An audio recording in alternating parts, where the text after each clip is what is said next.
thank you, and in Jesus' name we pray. Amen. I'm going to invite Jay up for our teaching today. Good morning. Hey, it's good to see you. We're just a few days away from Christmas. I see some Christmas sweaters in here, so we're doing it. We're getting there. And if you've been around for the last few weeks, it's okay if you haven't, welcome.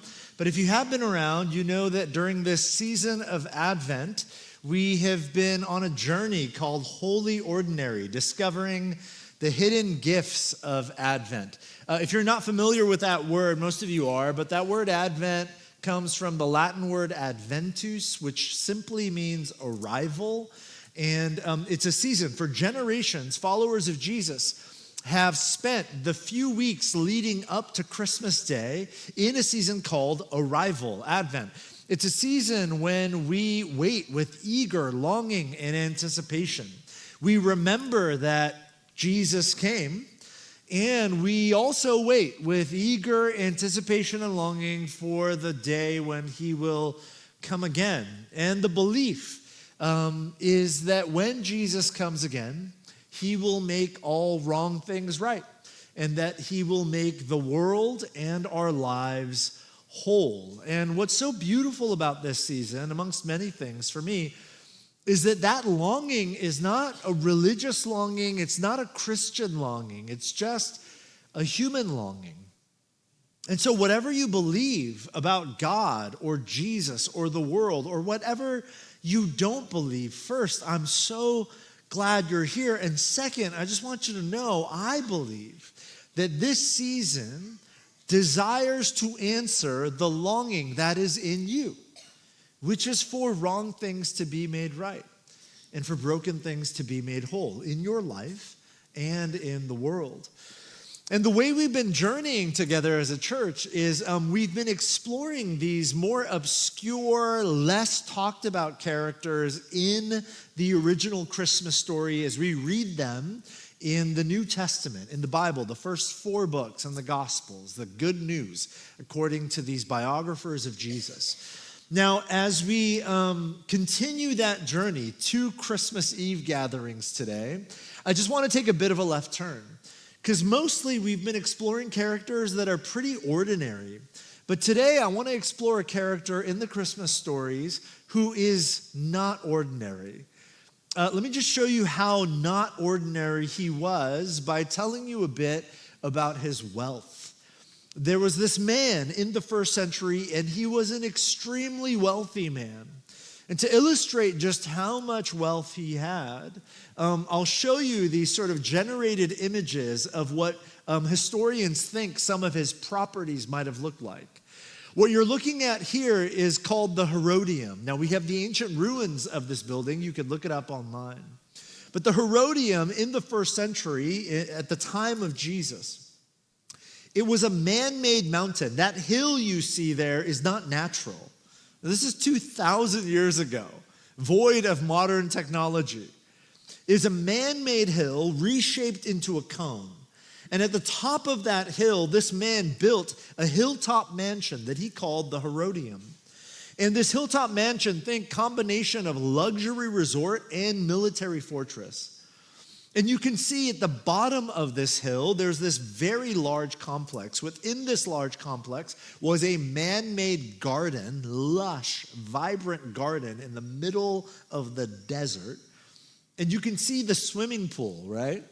That pool they have excavated, that pool was 230 feet by 150 feet. I mean, this is a large pool. Let me show you another one of this man's properties that he built and owned. This is called Masada. It was near the Dead Sea. It was a 3-tiered hanging palace. Think luxury hotel carved into a mountain by the sea. The interior was full of decadent frescoes and mosaics. It had Roman baths. And this man intentionally had the large reception halls where he held these big banquet parties. He had the large reception halls designed so they would be perched over the cliffs with like stunning ocean views. Let me show you another property that he built and partially owned. It was a harbor We have ruins of this as well. You could look it up online. This is the harbor of Sebastos. It was one of the largest harbors in the entire ancient Roman world. It included a large temple, a theater, several palaces, warehouses, and the most technologically advanced aqueducts of its time. Now, all of this and more was built and owned by a man that they called Herod the Great. And you may know this name because this name pops up in the Christmas story, Herod the Great. Let me tell you a bit more about Herod. Herod the Great was born in 73 BC. Now, this is important. He was born to what was known as an Edomite family. So Herod was an Edomite. He was a descendant of the people of Edom. The only reason that matters is because some of you know this story. If you don't, it's okay. But those of you who are familiar with like the old-time Genesis story, the first book of the Bible, you guys remember that story? There were those two brothers, Jacob and Esau. You guys remember those guys? Some of you do. If you don't, that's okay. Way back, there were these two brothers, Jacob and Esau. And they have a really interesting story. But long story short, these two brothers, Jacob and Esau, they end up having children. And their children end up having lots of children. And they have descendants. Now, the Edomite people were descendants of Esau. And Jacob, you guys remember his name gets changed in the Genesis story? It gets changed to what? Israel. So the Jewish people, and Jesus is what? Jesus is Jewish. The Jewish people are descendants of Jacob or Israel. Now remember that for later in the teaching. So Herod is an Edomite. He's a descendant of Esau. And in his early years, Herod was a really brilliant military tactician. And as he aged, he became an equally brilliant diplomat. So what he did was he would always recognize who had the power. And he would somehow, through diplomacy and tactics, side himself, align himself with whoever had power. Now, at the time, who had power? Rome. The Roman Empire ruled the known world from modern-day England all the way down to modern-day India. And so what does Herod do? He aligns himself with Rome. And he's so good at this that by the time he's 26 years old, the Roman Empire decides that they're going to appoint him governor of Galilee, which is this like large region amongst where it's like heavily Jewish. So they take this Edomite man and they appoint him governor of Galilee. He's like 26. What were you doing when you were 26? You were surely not the governor. Maybe you were the governor of like your parents' basement or something, right? Like, but this guy, 26, becomes the governor of Galilee. And then just 7 years later, in his early 30s, he's so good at diplomacy that the Roman Senate decides, you know what, we don't want Herod just to be the governor of one Jewish region. We actually want Herod just to be the king of all the Jewish people. So by the time he's in his early 30s, Herod is declared king of the Jews. So within the Roman Empire that ruled the world at the time, this young man, Herod, is declared by the Roman Senate king over all Jewish people. So here's the thing about Herod. Once he attained this sort of power, he became ruthless. He had so much power and so much wealth at a young age. He became the sort of person that said, I will protect my power at all costs. Let me give you some examples. Herod the Great once had his own brother-in-law drowned and executed because he believed that his brother-in-law was becoming kind of popular amongst the people. And he couldn't have that. So he has him drowned and killed. Herod regularly had court officials falsely accused of crimes and executed anytime he perceived any sort of disloyalty, even if there wasn't actually disloyalty. It gets even worse. Herod has two of his own sons and he had many wives, but one of his actual wives executed because he believes that they are trying to take his throne. In fact, 5 days before his death, literally, he's an old man on his deathbed. He knows that this is the end. He's got to give his throne away to somebody, right?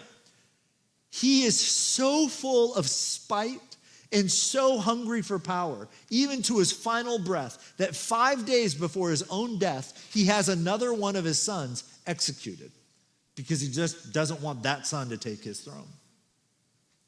You know, Caesar Augustus, they say that Caesar Augustus, who was the emperor of Rome, they say that Caesar Augustus would regularly make this joke that it is better to be Herod's pig than to be Herod's son. And what he meant by that was Herod was kosher, so he wouldn't eat a pig, but he would murder his own sons. All of this to say, Herod the Great was unbelievably wealthy. In fact, some scholars think that Herod had more personal wealth than any human alive while he was alive.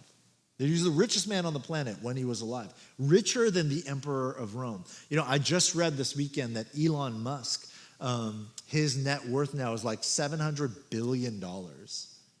So think about that. That's this man. That's Herod. Like unfathomable wealth. And he had extraordinary power, especially for someone who was not a Roman. This was a Roman world. And for a non-Roman to have this much power and influence was absolutely unheard of. Herod the Great lived in extravagance and he ruled with brutality. In other words, Herod had a lot to lose and he was willing to do whatever he had to do at any cost to protect what he believed was his. That's Herod the Great. And then, while he's in his early 70s, which is already decades past the normal life expectancy rate of people at the time, he's already an old man who's lived a long life. While Herod is in his early 70s, nearing death, a little baby is born in a small little town about 4 miles away from his hilltop mansion. The story goes like this, Matthew 2. Jesus was born in Bethlehem in Judea. Remember that hilltop mansion? This is 4 miles away. Herod could probably see Bethlehem from his palace up on top of that hill. Jesus was born in Bethlehem in Judea during the time of King Herod. Magi from the east, these are pagan astrologers. Magi from the east came to Jerusalem and asked, "Where is the one who has been born King of the Jews?" Let's just pause there for a second.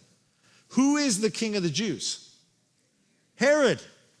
So can you imagine this man who has this much power and this much wealth? Pagan astrologers from another land arrive into his little kingdom, and they ask the question, where is the one who's been born King of the Jews? Imagine walking in to the office of SpaceX and asking the question, where is the one who's been born founder of SpaceX? And Elon would look at you, and what would he do? He would think you were a crazy person, right? He'd call security and ask you to leave. There is no baby that's born today that's going to do this. This is already done. This is my kingdom. I am the founder. But that's not what Herod does. Interesting. He doesn't just discard these pagan astrologers as nutcases. What does he do? The astrologers say, we're looking for the one who's been born King of the Jews because we saw his star when it rose, and we have come to worship him. And when King Herod heard this, he didn't dismiss them. What does he do? He was disturbed, and all Jerusalem with him. Listen, we know now why Herod's disturbed. I've told you a bit about his story and his character. Any threat to his power is unacceptable to him. In fact, this word disturbed in the original language of the text, it means panicked. It actually literally means like an uprising or a riot happening in your body. That's what the word means. So this is not just like, oh, it's kind of disturbing. No, this is like Herod beginning to come undone. But it's not just Herod. It's Herod and all Jerusalem. All Jerusalem is a phrase that simply means anybody whose prestige and comfort were directly connected to their allegiance to Herod. You can imagine a man with this much power had lots of people sort of jumping on his coattails, right? Everybody is distressed and panicked. Everybody feels like there's this riot happening in their soul. They are so threatened. And why are they threatened? Because a baby has been born in a small no-name town called Bethlehem. Herod and his allies sit high in the seats of power on the Herodium. And 4 miles away, in a tiny, ordinary, unremarkable family home, a baby is born next to the feeding trough in the family room. We talked about this a few weeks ago. And in this moment, the powers that be recognize that the center of power is beginning to shift. Advent and Christmas is at its core a story about disruption. It is the story of when Jesus, the true king, not just king of the Jews, but the true king of the world, arrives and disrupts every fragile kingdom of the world that people strove to build in the first century and that we still strive to build today. This is still the story that Advent and Christmas longs to tell us. This is a story that I need. Because honestly, when I allow fear and insecurity to become my primary motivators, I too find myself striving, often to the point of exhaustion and burnout, to build and to climb the hill to my own personal Herodium. I find myself doing everything within my power to avoid the humble Judean home. For me, this is like quite literal. I grew up with financial lack. My mother and I, just single parent, my mom working 2-3 jobs at a time to make ends meet. We grew up with very little. That humble Judean home you see there is not far off from the types of apartments that I grew up in, all through elementary, middle school, and part of high school. Like I grew up living mostly in 1-bedroom and sometimes even studio apartments with my mom, sleeping on the couch. I share this with you not to garner any of your sympathy. I'm doing like awesome now. I'm not like Elon Musk, but like my house is, 1,500 square feet or whatever, which to me is awesome. So, by the way, that's bigger than 99% of homes around the world. It's like we just don't think it living here in Silicon Valley. Now, I share this with you, not because I'm trying to garner sympathy, it's because I'm trying to confess something. There are many days in my life when I wake up and the motivator is to never go back to the thing I came from. And sometimes because of that, I start believing I just have to build taller mountains, bigger palaces. I have to climb harder, strive harder, achieve more. I have to be seen a particular way. I have to achieve and succeed and on and on and on. And it just wrapped me with anxiety. And I've been a pastor for over 20 years. And here's what I know. It's not just people who grew up in small houses. It's people who grew up in massive houses too. It doesn't matter what your financial background is. Every single one of us have something in our history that we are running from. It's like, I never want to be my dad. I refuse to become my mom. I grew up feeling totally unseen and unknown and unappreciated, so I will do whatever I have to do so that the world sees me, the world appreciates me, the world respects me. Whatever it is, When we are not careful, we start building hills and Herodiums, and that becomes the goal of life. I've got to climb so I never go back to the thing that I came from. Our friend A.J. Sherrill, who was here last Sunday, he writes this, that the story of Herod is the story of anxiety that builds fortresses instead of faith. So let me ask you a question. Do you find yourself building fortresses? Is fear or insecurity driving you to the point of exhaustion or burnout as you climb the hill of success or achievement or whatever else? Can you relate? If you can, let me first tell you, you're not alone. This is most of the world. G.K. Chesterton once wrote this, that wherever the people do not believe in something beyond the world, they will worship the world. But above all, they will worship what they think is the strongest thing in the world. Most people, myself included sometimes, are seeking the strongest thing in the world.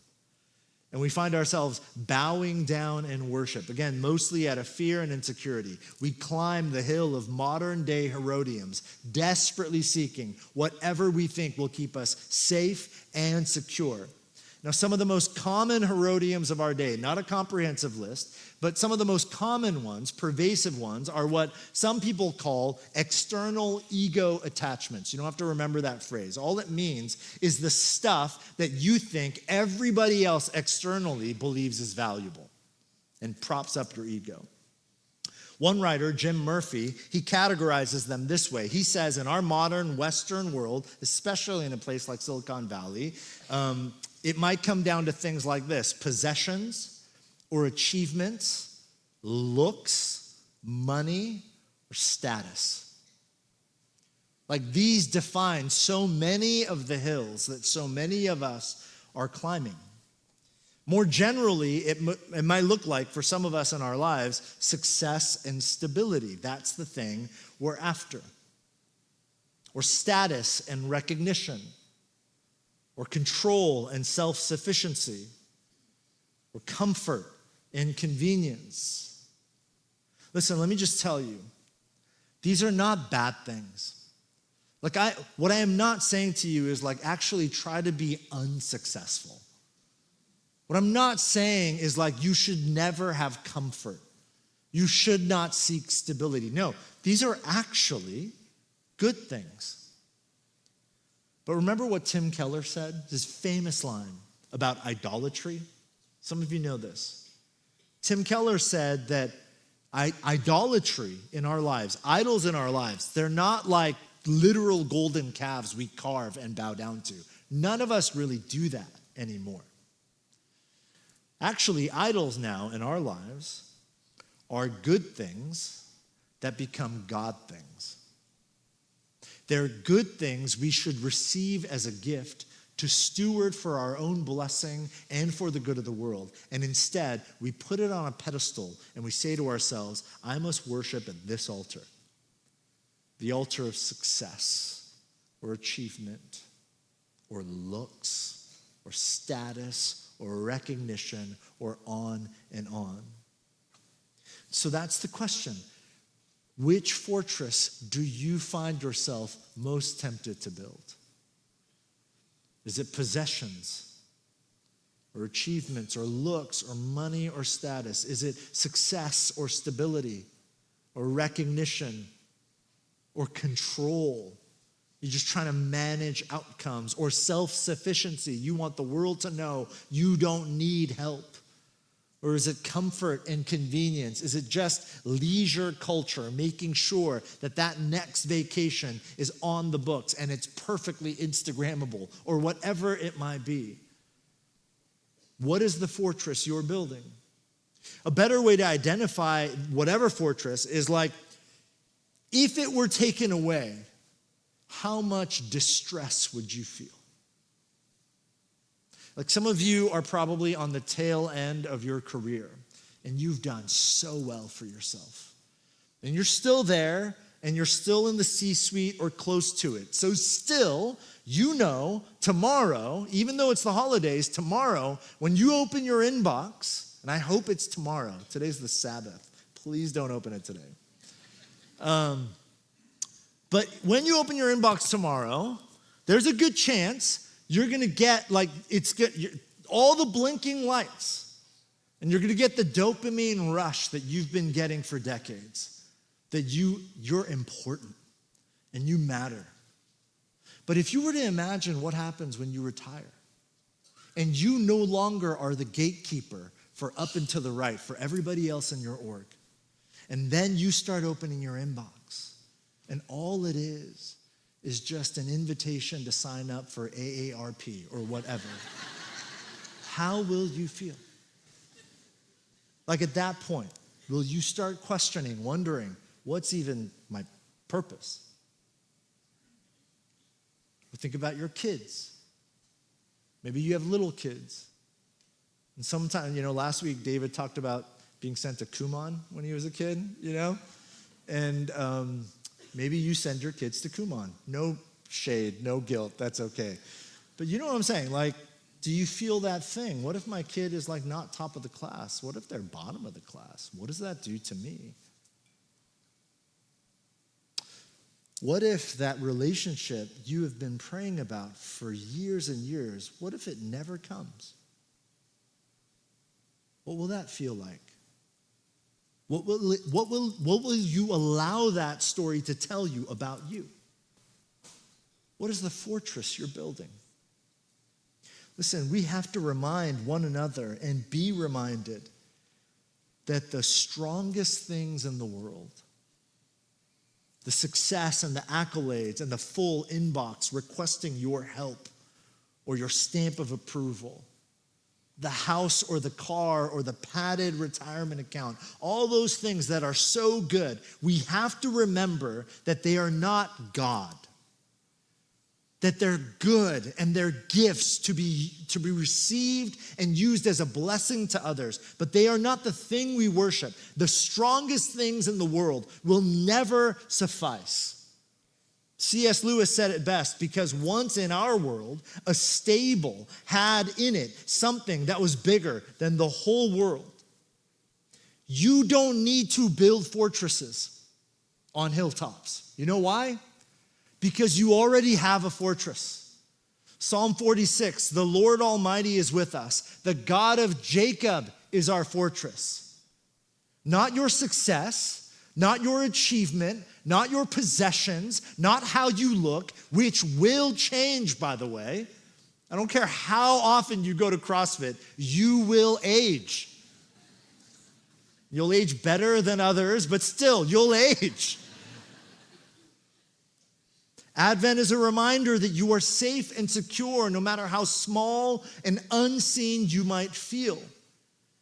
You know why? Because Jesus entered the world in small, unseen corners of the empire. There is no hill to climb because the King of the universe has already descended from the mountain to our lowly places. And he meets us here, not in our success, but in our surrender. Surrender to him, and the King of the universe is with you and for you. Listen, I'm not making this up. The Apostle Paul reminds us of this in Philippians 2. Jesus, being in very nature God, what does he do? He didn't consider equality with God something to be used to his own advantage. Rather, he made himself nothing by taking the very nature of a servant, being made in human likeness, and being found in appearance as a man. He humbled himself by becoming obedient to death, even death on a cross. The Christ who comes as an infant on Christmas. In 4 months, we are headed to the Christ who dies on the cross and rises again on Easter. That's the trajectory in the ark. Lowers himself all the way into the grave and then changes the world through resurrection. Because of this, we can live confidently no matter what we have or have not achieved. Hebrews 13, the writer tells us, God has said, never will I leave you, never will I forsake you. So we say, with confidence, we say, the Lord is my helper, I will not be afraid. This line is why I share this verse with you. I love it so much. What can mere mortals do to me? Do you ever find yourself suffocating because of the pressure you put on yourself because of people? You know what's been a helpful tool for me? Is not to look down on others, but in the big cosmic scope of God's kingdom, when I feel that pressure, I remember these words from Hebrew 13, and I think to myself, that's just a mere mortal. What can they do to me? Who cares if they think you don't measure up? In the big scheme of things, does it really matter that much? If God is your helper, what do you have to fear that this person doesn't think that you measure up? Now, some of us who are more skeptical, and I count myself in your number, some of us are thinking, okay, Jay, that's great, but listen, beyond the fluffy Christmas sentiment, where does this confidence really come from? Because honestly, this sounds nice and poetic, but on the surface, it does seem like the strongest things in the world are, like the fortresses we build with our ability and resources and hustle, they do feel more stable and secure. I do think more than the spirit, success feels more tangible, you know? I get it. I don't have a clean answer for you, but I do want to point you back to the story. Matthew chapter 2. Herod the Great, he calls the Magi secretly, and he found out from them the exact time that the star had appeared.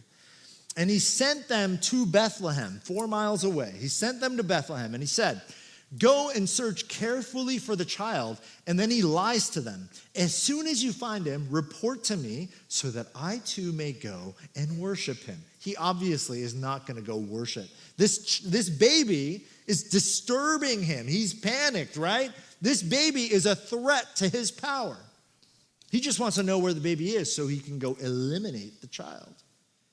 And after they, the Magi, these pagan Eastern astrologers, had heard the king, they went on their way, and the star they had seen when it rose went ahead of them until it stopped over the place where the child was. And when they saw the star, they were overjoyed. And on coming to the house, they saw the child with his mother Mary, and they bowed down and worshiped him. Remember earlier I told you that Herod was an Edomite, meaning he was a descendant of Esau? You guys remember that? And Esau had a brother named Jacob, and Jacob's name changes to Israel, and the Jewish people, Jesus, is a descendant of Jacob. So there's Esau, who leads to Herod, and then there's Jacob, who leads to Jesus. About 1,400 years before this story, 1,400 years before the birth of Jesus, in an Old Testament book none of you ever read called Numbers, there was this beautiful prophecy, and it said this, Numbers 24, a star will come out of Jacob. A scepter will rise out of Israel, and he will crush the foreheads of Moab, the skulls of all the people of Sheph. This is not literal, it's metaphor to declare that this star will be victorious over all others.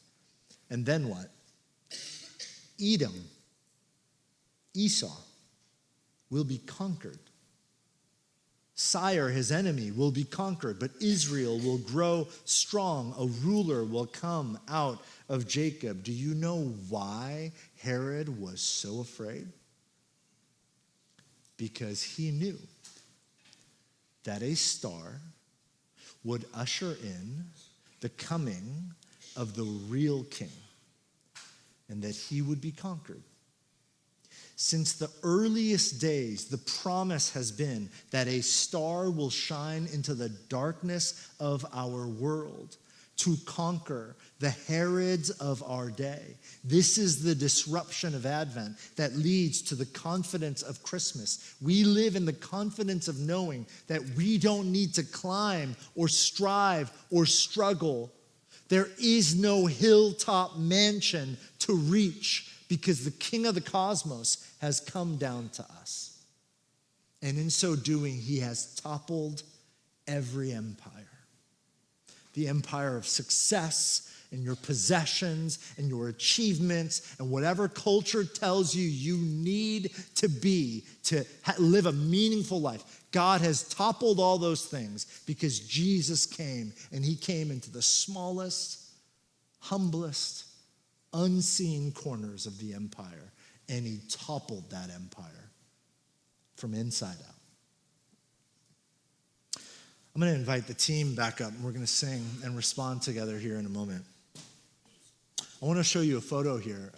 Some of you guys know who this is. This is Salvador Dali. You guys know Salvador Dali? He's like still to this day one of the most famous sort of modern artists on record. You see there, that's the painting, The Persistence of Time. Some of you have seen it. It's one of his most famous works. He would paint all of these strange, surrealist paintings. Now, I don't share this with you because I want to talk about one of his paintings. I know that's standard fare for me, but I'm not going to do that. I actually want to talk to you about Salvador Dali himself. Dali was really eccentric, and this is kind of rare, but Dali was one of those artists who became super famous and super rich while he was alive. So Salvador Dali, during his lifetime, was one of the most well-known painters and artists in general globally while he was alive. And if you know anything about Dali, he was also like really eclectic, kind of strange. And he would do all sorts of strange things. But there's this one thing that Salvador Dali would do pretty regularly that's like infamous. It's the stuff of legend. Salvador Dali would host these massive dinner parties at the most famous, most expensive, think like Michelin star winning restaurants all over the world, in expensive cities. He would rent out the entire restaurant in New York City, Paris, London, wherever. Like, he would rent out entire restaurants, get all of the best food, all of the best wine, endless bottles with like dozens and dozens of friends at a time. He would do this regularly. Now, you can imagine how much the bills were at the end of these parties. And just think about how much money Salvador Dali would have to pay the check, right? He ate so much food, drank so much wine. Think about that. And Salvador Dali, he would get the check after these parties. Often, he would get the check. And he would carry around, remember this is before Apple Pay and stuff, he would carry around his personal checkbook. So he would write a check with whatever number, $22,000, including the tip. He would write this big, massive check, and he would sign it to pay the bill. But then, I'll show you this next image. He would, on his checks, sketch a little drawing. And the reason Salvador Dali did this is because he knew the checks would never get cashed. Because the value of a Salvador Dali sketch with his signature was exponentially more than any number on the check.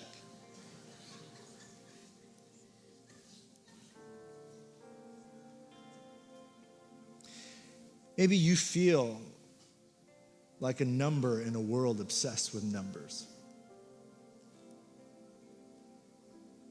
Maybe every single day you find yourself climbing impossibly steep hills for a little more success, a bit more status, or control, or something else you can't quite name. I just want you to know your value is not defined by a number. You are not what you have or don't have. You are not what culture says you are or aren't.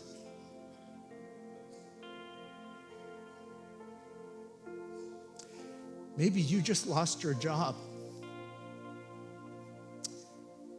And there's something in you. You're like, man, I can't get my kids the gift that I want to get them. And you feel like you're somehow like less than.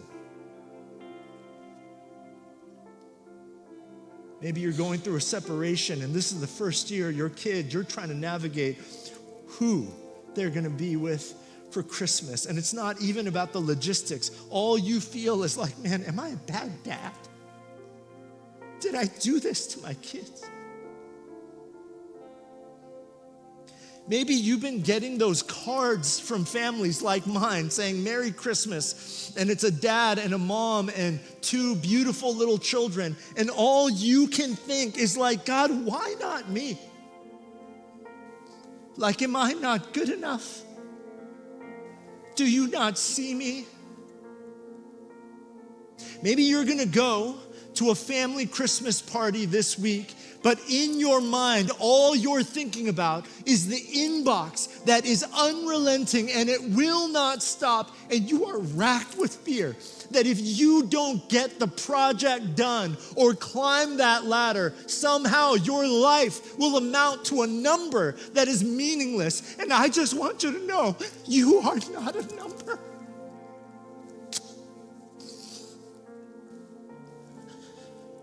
You are a work of art.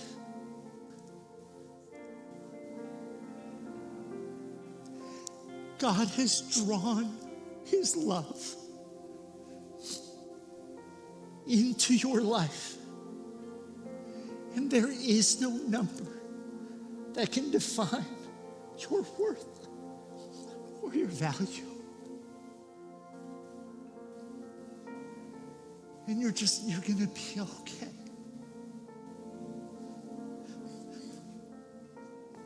Christ has come.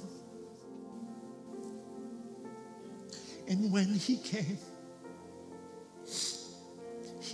to the smallest, lowliest, dirtiest, unseen corners of his world.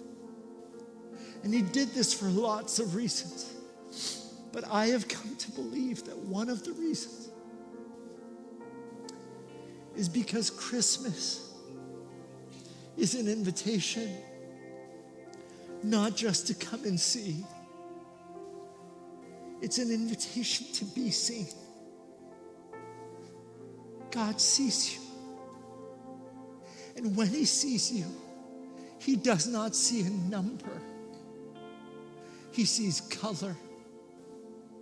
He sees beauty. He sees art. And you're priceless. You are not a check to be cashed.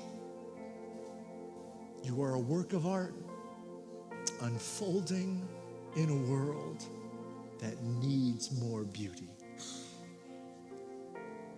So I want to invite you, would you close your eyes? And just take a few deep breaths.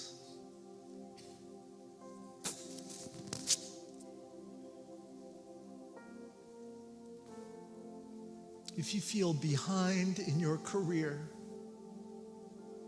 God sees you and he loves you.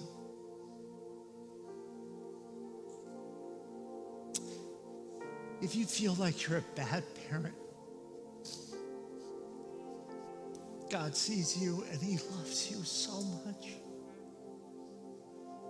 He sees your kids and he loves them more than you ever could. If you feel unseen and alone and you're afraid that this will always be your reality, I don't know what the future holds, but I need you to know God sees you and he loves you so much. And you can rest. You can stop climbing. You can stop striving. You don't have to succeed or achieve. Christ has come. He's coming again. And all you need do is make room. So Father, Son, Holy Spirit, we make room for you today. In the name of Christ our King we pray. Amen. Stand and sing together.